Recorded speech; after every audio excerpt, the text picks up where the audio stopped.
And I have the privilege this morning on preaching on tithing. Probably, I wouldn't call it my favorite thing to preach on, because money, for some reason, in our society is such a touchy subject, right? Like, you're not allowed to ask people what they make. Like, I've never really truly understood that. It's like asking someone if they're pregnant, which I'm not. And, like, you can't ask people that, or people try to, always hide how much they spend on things, right? Like you go on a date and you flip the check over. If you're taking care of the meal, you flip the check over so no one sees. Like I do that with my wife. We have the same bank account. What am I doing? And we do all these things. Or you show someone your brand new car. You're like, oh, how much was it? And you always whisper the amount if it's a lot. Like, who's gonna hear you? Like you're hiding from the IRS or something. You always say the saying oh, too much. I spent too much. And I don't know any other place where we would say that, right? Of oh, what'd you get for lunch? Oh, too much, right? But it's a taboo subject that we don't talk about a lot. Money. And we at times, it's a sensitive subject in relationships and friendships and marriages. At times we can find ourselves hiding things, hiding purchases, hiding whatever from our spouse, from our families. It can be a hard topic to talk about in a marriage. The Men's law firm did a study on marriages, and typically within the Gen Xers, 41% of divorces are because of financial decisions or problems. With boomers, 30% of divorces ended because of financial disagreements. A topic generally is not that much fun to talk about. And often is steered away from talking about in churches, and this kind of taboo that our society has created filters into this. Which understandably at times, because people maybe have had a bad experience with church, with giving, have felt manipulated or guilted into giving, and that is the absolute opposite of what we're trying to do this morning. We maybe seen churches, especially sometimes very large churches, really misuse money, and it really can put us off if we work very hard, and when you're giving it to an organization, you want them to use it well. It can be a taboo subject that I think is created that way mostly because of, realistically, pride. Our society has put such an emphasis on success of the more money you make, the more successful you are in life. The bigger box you live in, the more successful you are in life. The cooler car that you drive, the more successful you are in life. In reality, that's the complete opposite. And in reality, we probably don't tell each other this has become such a weird subject because we don't want to we want to keep it to ourselves or keep it private because we don't want to tell others just in case maybe they make more than us or maybe we don't make enough in the eyes of whoever. And this morning I want to talk about tithing, and I want to talk about offering and the true heart of it, because this taboo thing or this decision that it's weird to talk about in churches has become kind of silly in my head. The Bible talks about money, possessions, and stewardship over 2,350 times. It's a lot of times. That's an important thing for us to talk about. That's an important thing for us to talk about, as that's how the church runs, obviously. That's how we're able to do so many different ministries. That's how we're able to, we've had over between preschool to a senior in high school, almost 400 individual people have come to this church this year because of the tithes and offerings that we've been able to donate here, to be able to have programs, to be able to create an environment for all of these children and students to be able to experience who Jesus is. That's a beautiful thing. And so I want to talk about tithing this morning and what it truly is, what those 2,350 verses are actually talking about. And like I said, not to manipulate or guilt anyone into feeling like they need to be giving, but communicating that this is purely a decision between you and God. Not you and the head pastor here, not you and me, not you and our finance person, only between you and God. A moment that we have the privilege to be able to say, Lord, I trust in you fully. I'm giving you a piece of my finances. I'm giving you a piece of the thing that I really rely on in life, that my family really relies on, because the only thing that I want to rely on is you, God.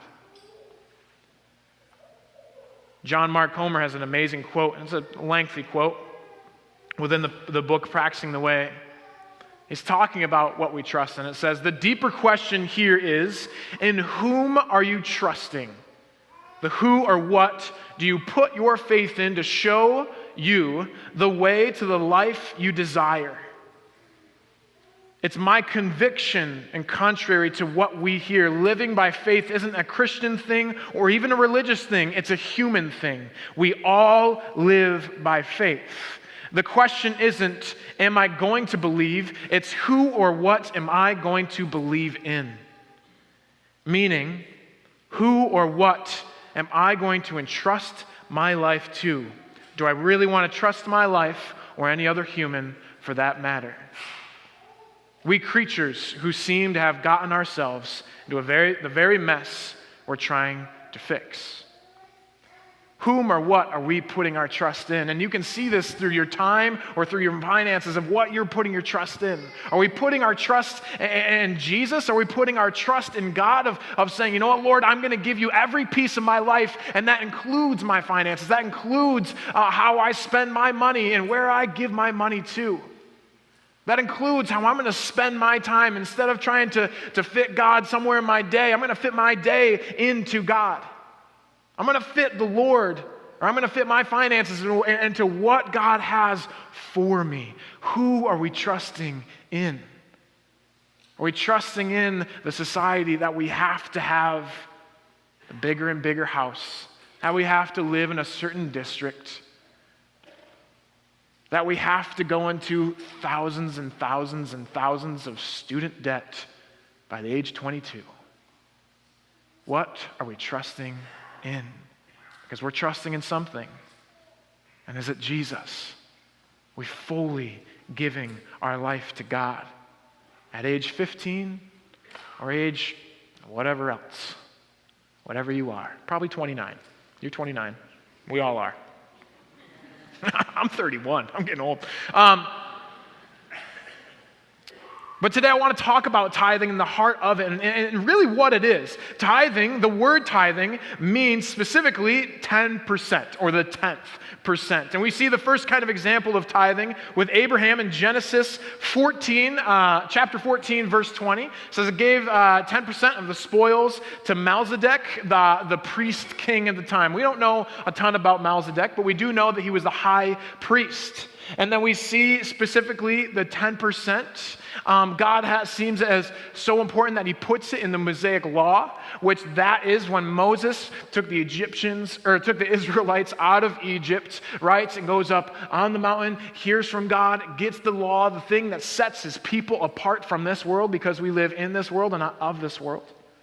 That's Leviticus 27, 30 through 32. A tithe of everything from the land, whether grain from the spoil or fruit from the trees, belongs to the Lord. It is holy to the Lord. Whoever would redeem any of their tithe must add a fifth of the value to it. Every tithe of the herd and flock, every 10th animal that passes under the shepherd's rod will be holy to the Lord. We see it 22 different times mentioned in Proverbs of giving the first fruits, of tithing, the first fruits. And then again with Jesus in Luke 11, which we'll get to here in a second. But we can see tithing all through the Bible, not just this Old Testament concept, but all through the Bible. And tithing is the piece, all of this was used for the temple, for their local church, either local temple and the priest, or now in the early church and all the way till now, it goes to the local church. The donations we specifically have for your local church to be able to do its ministry as a community. And there's a difference between tithing and offering. Your offering is what you freely give outside of your tithing, what you freely give, kind of the surplus of what you have. God isn't calling us to go into an insane amount of credit card debt to try to help out one specific ministry. Obviously, God's calling us to take care of our own flock, our own people, right? We give the first fruit, our first 10% or whatever that is for you, between you and God. And then your offering is the stuff taken from the surplus. So be able to give to something that God puts on your heart freely. That's the difference between tithes and offering. And all of this has to do, and we can see it through all of it, through the Mosaic Law, through Proverbs, through Abraham, through Jesus. All of this has to do with our heart position. The positioning of our heart with Jesus. And we see this in Luke 11. Jesus is talking with the Pharisees, and he says, "Woe to the Pharisees, because you give God a tenth of your mint, rue, and all other kinds of garden herbs, but you neglect justice and the love of God. You who should have practiced the latter without leaving the former undone." And this is Jesus not saying that like you shouldn't have, the Pharisees should not have given their 10%. They were flaunting how much they were able to give. Like that's the hard thing to do. So that's what they're going to show society, because in their heart, they were very prideful and showing like, look at me, I get to give this amount of money. But they're not showing up in the love and the justice for their people. Jesus isn't abolishing the tithe, but he's saying we need to have both of them. It's a heart position. It's a position in our hearts. God's greatest commandment, love our God with all our heart, mind, and soul. Because from our hearts and when our mind comes our actions, comes our identity, comes our decisions, comes everything. We say with our mouth, God, I fully trust you and I fully have faith in you. You are my Lord. Are we doing that with our actions? And I love this idea in Proverbs of the first fruit. Proverbs 3:9-10, it says, "Honor the Lord with your wealth and with the first fruit of all your produce. Then your barns will be filled with plenty and your vats will be bursting with wine." That's the first thing people did. The first thing when they got produce, the first thing when they did their harvest, their first thing is said, you know what, Lord, I want my first and my best to be for you. Not like the leftovers, not sort of the apples that were a little rotten that like my daughter played with and so now it's just a big bruise and that's it. Not like the parts that kind of have blemishes, but no, like the first thing that people did was said, man, Lord, I want to just give this to you because I have full trust in you, because I know that you are the Lord of my life and that you are going to provide in my life. I trust you. My heart goes out to the people that I know you're going to bless with this. My heart goes out to the kingdom building work that you're going to do with this. Is that our heart today? Do we give God our absolute first with our money or even with our time? Like, are we giving God our first, like our best mind moment? I feel like I work the best sort of in the morning after I have lunch. I then take my 6-hour nap and then I go home. But there's a lot of comfy couches here, I tell you what. I'm just kidding. Rick, don't fire me. But are we giving the Lord like our best? Like our first moment in the morning? Are we giving God that or are we giving our phone that? Are we giving God that or are we giving the TV that? Are we giving the Lord our first and saying, God, you absolutely deserve the first? When we get a check or whatever it is, are we giving God that first moment of, Lord, my first thought is to give this to you, and how can I honor you with this? Because you are the Lord of my life. And once again, I'm not trying to say this to guilt trip or to manipulate, but just to say, where are our hearts at this morning? I love what Rick said. That morning, he liked God instead of loved God. Whew. That was good. Are we loving God when it's convenient? Is God first in our life, or do we fit him in the convenience? When it's convenient, when we feel stable in our financial space, then do we give to God? When we feel okay, when we're at an age of like, all right, now I have a big boy or big girl job, now I can start tithing. Is our first heart moment saying, Lord, my full trust is in you. I want to give to you what's yours. I want to give back what you have given to me. And for myself, I wasn't there for a while. When I was younger, I didn't really know a lot about tithing because honestly, churches that I went to were nervous about talking about it. And so I didn't know a ton about it until that I made the decision, and my wife and I made the decision to start tithing. And it wasn't the case of like, I think at first my heart really wasn't in the right spot because I was like, all right, we're super poor and young, but I'm going to start tithing because maybe then like God will help me financially. That didn't work. That didn't happen. That's not why we give, right? It's a dangerous theology to think that the more we give, the more we'll receive back. It's not going to happen. Maybe in the relationship with the Lord, the prize of giving is within the practice of it and not within the actual money that we give. Just like in prayer, we often think the prize of prayer, which, lack of a better words, the prize of prayer is the prayer request that is fulfilled, and when reality is, the prize is within the presence of God. It's within the practice of praying, of truly being with God. The prize of being able to tithe and provide is the kingdom-building piece that you have the privilege of being able to be a part of this time of worship. And I saw this in a moment to where I was probably, Kaylee and I, my wife and I got married at 22. And so we moved. We both went away to college, came back, we got married, lived in an apartment here. And she went and got her master's degree in social work, and I was working as a part-time youth pastor at a church across the lake. And we both working part-time, and so we weren't swimming in it, that's for sure. So both working part-time, and I remember being at Aldi, and there was someone in front of me who was trying to like find money to be able to pay for their full thing of groceries, right? And it was this family, and I remember standing there, and they were trying to look for money to be able to afford the rest of the groceries. They were a little short on money. Actually, they were quite short. And I remember feeling that pinch from God of just take care of it. I remember thinking in my head, I'm on a tight budget. Paying for someone else's groceries, I don't know if I can really do that.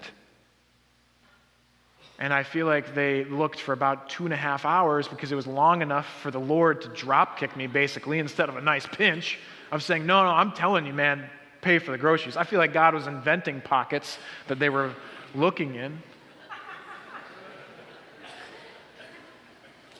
But it was this moment where I finally was like, okay, Lord, I'm going to do this. It was like 100 and who cares amount of dollars.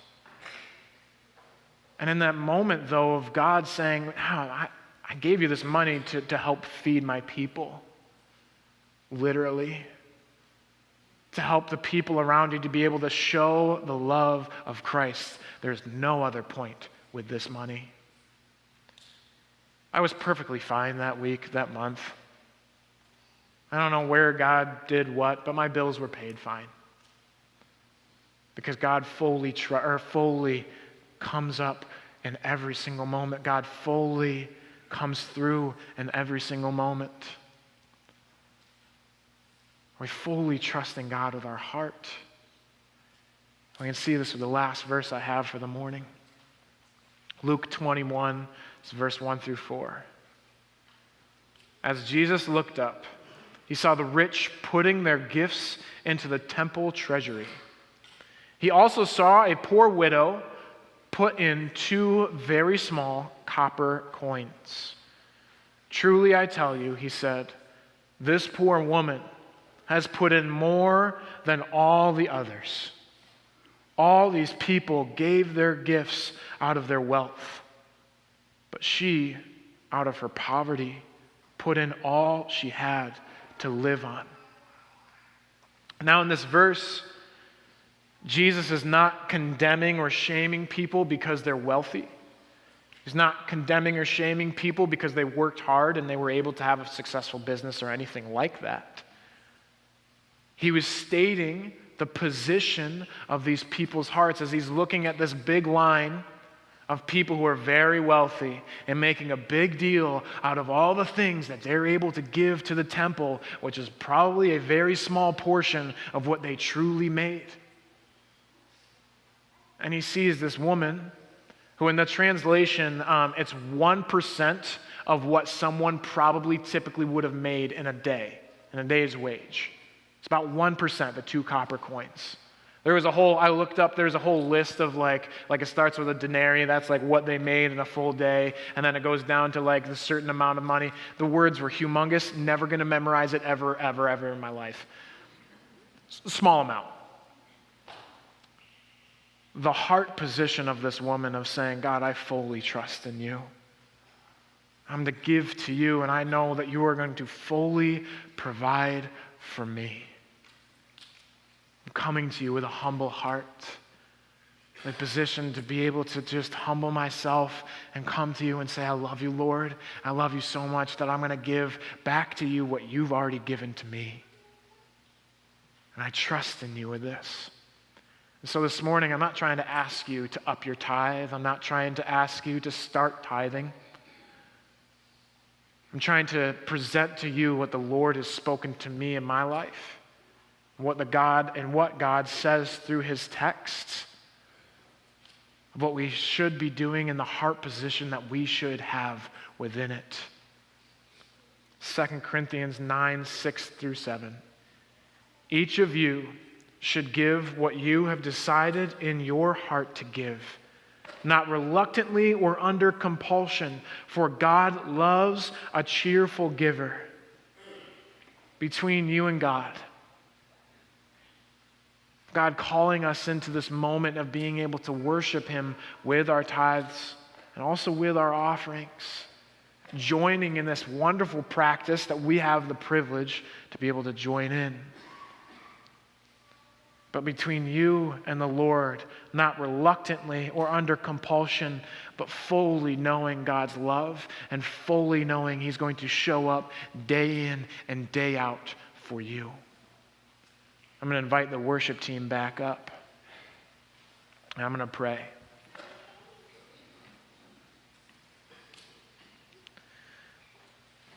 Lord God, as we state this morning that we trust in you, that we're a follower of you, that we're a disciple of you, I pray that we can fully give our life to you in every single way, with our time, with our relationships, with our families, with our finances, with whatever it is, God, that we can fully trust in you. Because, Lord, the more that we push into our relationship with you, the more that we lean into you, the more you support us. The more we get to see this amazing purpose that you have for us, the more that we get to see and see revealed how you have created us to be and how you've created this life to be within you, Lord. So I pray this morning that whatever we decide to do with our tithes and with our offerings, that it be between us and you, Lord, that we can be a cheerful giver in you, Lord.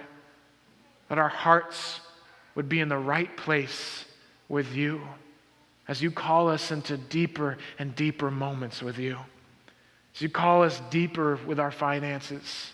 As you call us deeper with our time. Lord, help us with that. In your name, amen. Go today, church, giving your full trust and love for Jesus. Don't just trust in Jesus when it's convenient. Don't just like God, but love God this morning, giving him your all. Thank you.